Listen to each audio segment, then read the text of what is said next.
शीशे लगे हो, मैं अंदर जा सकता हूं कि नहीं जा सकता। हमने आकर के अभियान चलाया कि सबसे पहले सबके बैंक के खाते खोल देंगे। अब पैसे तो थे नहीं, स्टेशनरी का भी खर्चा होता है, फॉर्म का भी तो खर्चा 8 आना रुपया तो होता ही होता है। हमने सरकार को कहा नहीं, एक पैसा लेना नहीं, मुफ्त में खाते खोलो। तो कुछ दिन तो आप जानते हो मेरा क्या हुआ होगा, लेकिन खैर फिर सरकार में सब लोग मान गए। और हमने गरीबों से कहा कि आपके पास एक नया पैसा नहीं होगा तो भी आपका बैंक का खाता खुलेगा। और देश में करीब करीब सभी गरीब परिवारों के बैंक के खाते खुल गए। अब हमने तो गरीबों को कहा था 1 रुपया नहीं होगा तो भी खुलेगा, लेकिन हमारे देश की विशेषता है,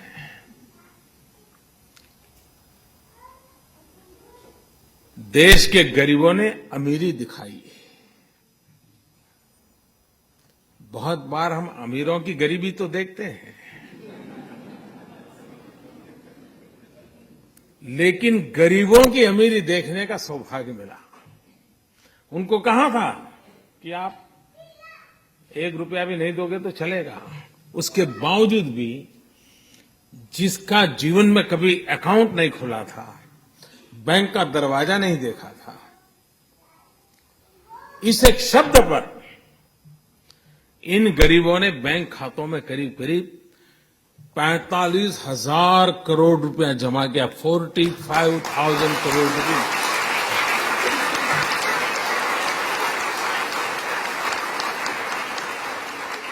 ये है गरीबों की अमीरी,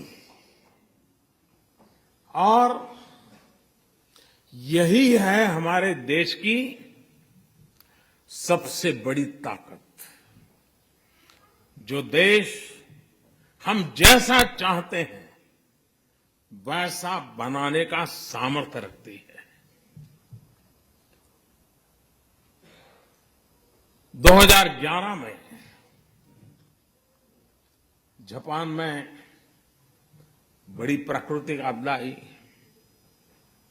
आपके यहां भूकंप आया, सुनामी आई। उसी समय आपके यहां फुकुशिमा की दुर्घटना हुई। 2011 के वो दिन याद करें।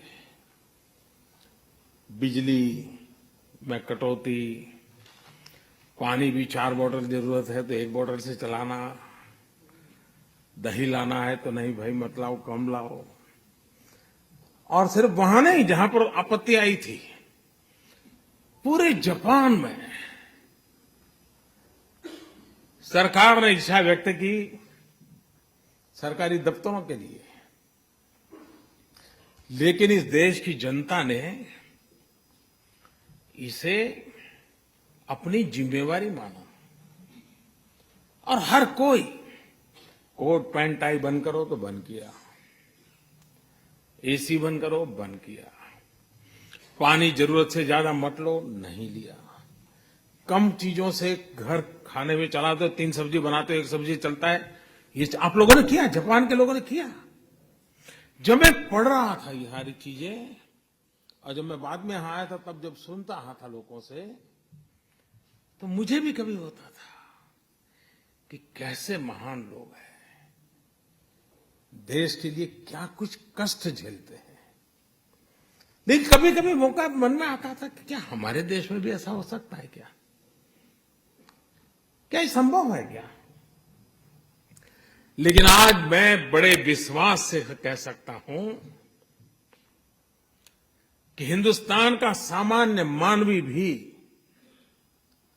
अगर उसे अवसर मिले, मौका मिले, जिम्मेवारी की बात आ जाए, जैसा आपने करके दिखाया, वह भी पीछे रहने वालों में से नहीं है। ये मैं अनुभव से कहता हूं।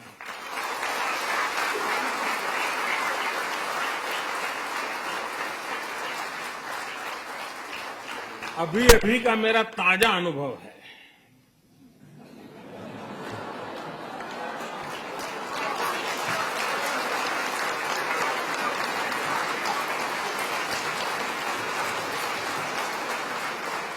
कौन से वाला?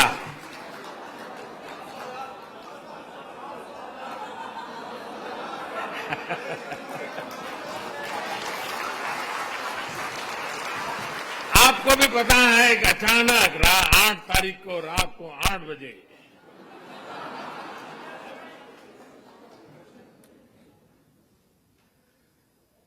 $500 और 1000 की नोट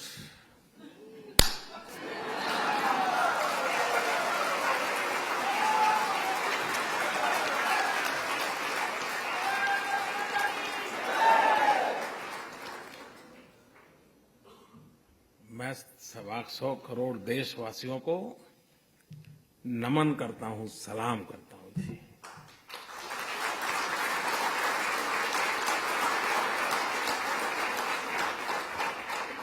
घर में शादी है, पैसे नहीं है।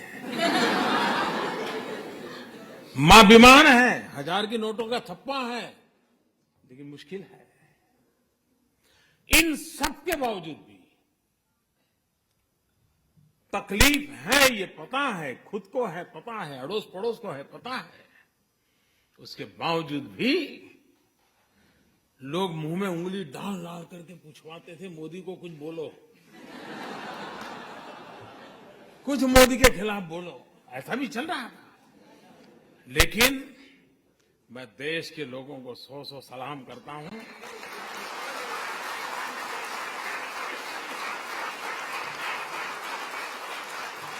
कोई 4 घंटे लाइन में खड़ा रहा, कोई 6 घंटे खड़ा रहा, लेकिन तकलीफ झेली, लेकिन देश के हित में इस निर्णय को वैसे ही स्वीकार और स्वागत किया है जैसे 2011 में जापान के हर नागरिक ने करके दिखाया था।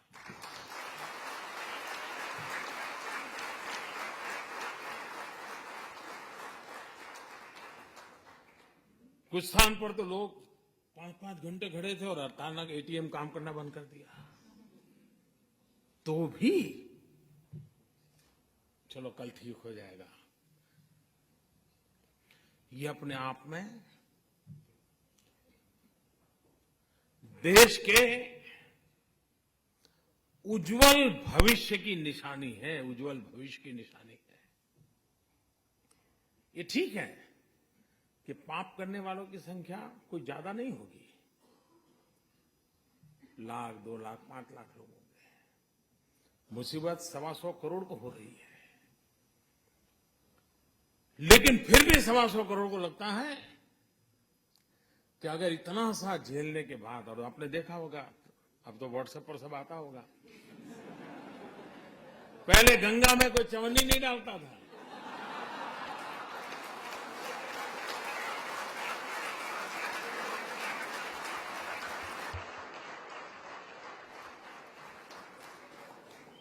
नोटें बह रही है गंगा जी, नोटें बह रही है।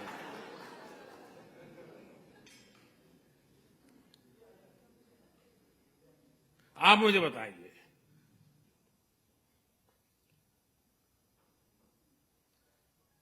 ये चोरी का माल निकलना चाहिए नहीं निकलना चाहिए?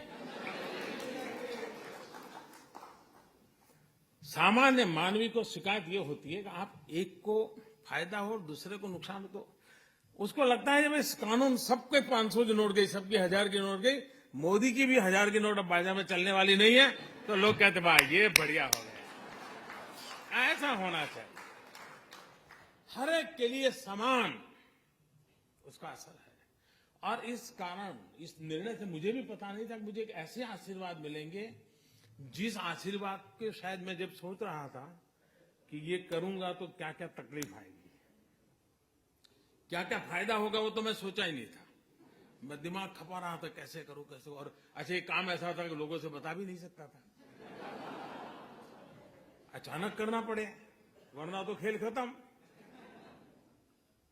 जो लोग इतना जमा कर सकते हैं वो अपनी जगह भी कर सकते हैं, तो इसलिए इसको सीक्रेट रखना भी जरूरी था। तो मैं सोच रहा था ये तकलीफ होगी, ये तकलीफ होगी, ये मुश्किल होगा, तो हमारी एक छोटी टीम थी, बैठ करके रास्ते खोज रहे थे। लेकिन मैंने ये नहीं सोचा था उसमें से मुझे कोई आशीर्वाद भी मिलेंगे। जब लोगों को पता चला कि किसी गृहिणी के, कि हर महिला सब्जी लेने जाती है, थोड़ा बचा लेती है, साड़ी के पल्लू में बांध के रखती है, घर में सब खाली हुआ, मुसीबत है, वो निकाल के दे देगी, लो जाओ जाओ ले जाओ। हमारे देश में महिला कुछ न कुछ बचा के रखती है और ईमानदारी का होता है, कोई बेईमानी का पैसा नहीं होता है। जब हमने कह दिया कि अगर किसी गृहिणी का 2.5 लाख रुपया अगर वो बैंक में जमा कर देगी तो सरकार उसको नहीं पूछेगी कि ये 2.5 लाख रुपए कहां से आए थे।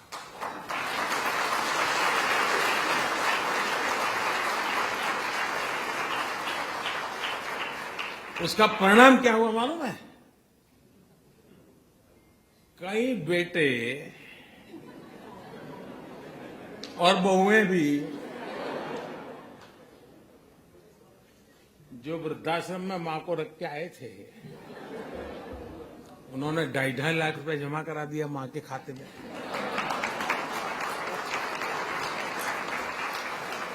अब मुझे बताइए वो मां मुझे आशीर्वाद देगी कि नहीं देगी? ऐसी वृद्ध मां आशीर्वाद दे तो फिर योजना सफल होने में कोई आशंका रहती है क्या? भाइयों बहनों, ये बहुत बड़ा स्वच्छता का अभियान है। ये किसी को परेशान करने के लिए नहीं है। तकलीफ हुई है, तकलीफ तो होती, मुझे भी अंदाज, मैंने पहले दिन भी कहा था, जब 8 तारीख को मैंने राष्ट्र के नाम संबोधन किया तब भी कहा था कि इतना बड़ा देश है, 50 दिन दिए हैं, जल्दबाजी करने की जरूरत नहीं है। 50 दिन दिए हैं, जाकर के अपने जो ईमानदारी के हक के पैसे हैं वो जमा कराएं, बदले में उनको खाते में पैसे आ जाएंगे। लेकिन मैं इस बात को स्पष्ट मानता हूं, बिना हिसाब का अगर कुछ आया हाथ तो उसका देश आजाद हुआ तब से आज तक का हिसाब चेक करने वाला हूं।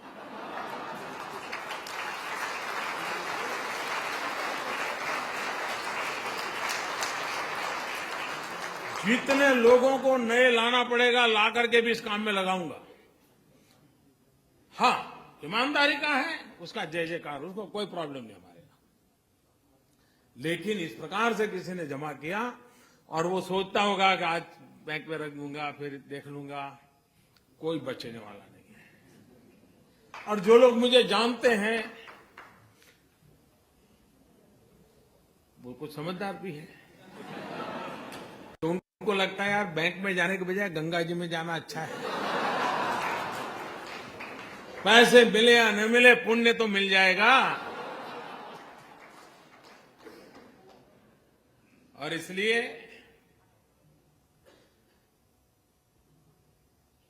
देश को मैं फिर एक बार,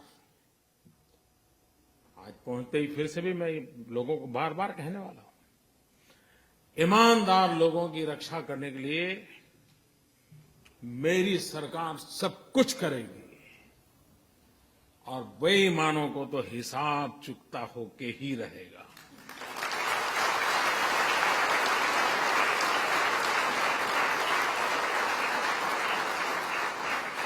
अच्छा, ऐसा नहीं कि हमने रातों रात किया है जी।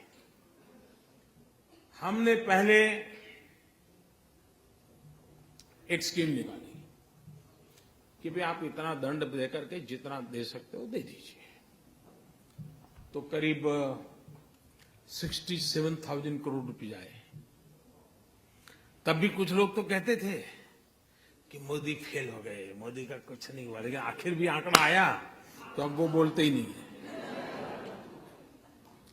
और पिछले 2 साल में इस प्रकार के अलग अलग जो प्रयास किए, करीब करीब 1.25 लाख करोड़ रुपया वापस आया। 1.25 लाख करोड़ रुपया।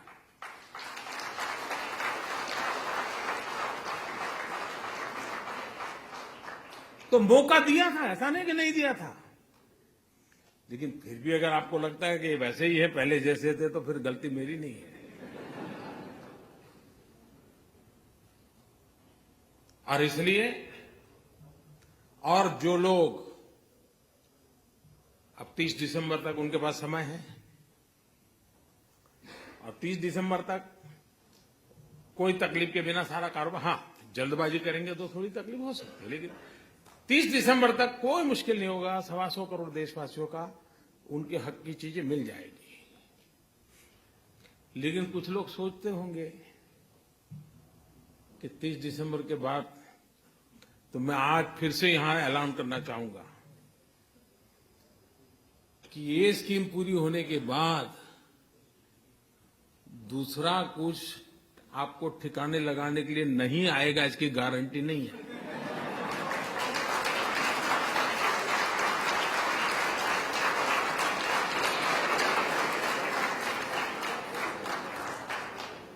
अब दुनिया इतनी बदल चुकी है, हमने मुख्य धारा में, आप ठीक है पहले कर लिया भाई, मैंने मौका दिया है, आ जाइए। नहीं आना है तो आप जानो, आपका नसीब जाने, और आपका नसीब नहीं, आपके बेटों का नसीब की चिंता करो। लेकिन मेरे प्यारे देशवासियों, आप लोग यहां कड़ी मेहनत करके भारत का नाम रोशन करने में लगे हैं। आपके पुरुषार्थ से देश का गौरव भी बढ़ता है। दुनिया में जहां भी जाते हैं, भारतीय समुदाय के व्यवहार की बहुत ही सकारात्मक चर्चा विश्व में जहां जहां भारतीय समुदाय रहता है उनसे मिलती है सुनने के लिए, और उसके कारण भारत की साख भी बढ़ती है, भारत की प्रतिष्ठा भी बढ़ती है। तो ये आप लोगों का बहुत बड़ा योगदान है। मैं फिर एक बार आप सबको मिलने का मुझे अवसर मिला, मैं आपका बहुत बहुत धन्यवाद करता हूं, और मैं आपको विश्वास दिलाता हूं कि अब हिंदुस्तान निरंतर आगे बढ़ने वाला है, विकास की नई नई ऊंचाइयों को पार करने वाला है। जो सपने आप दुनिया में जाकर के दुनिया देखते हो, और जो अच्छी चीजें आप हिंदुस्तान में चाहते हो, वो सभी अच्छी चीजें हिंदुस्तान में होना संभव हो चुका है, होके रहेगा। बहुत बहुत धन्यवाद।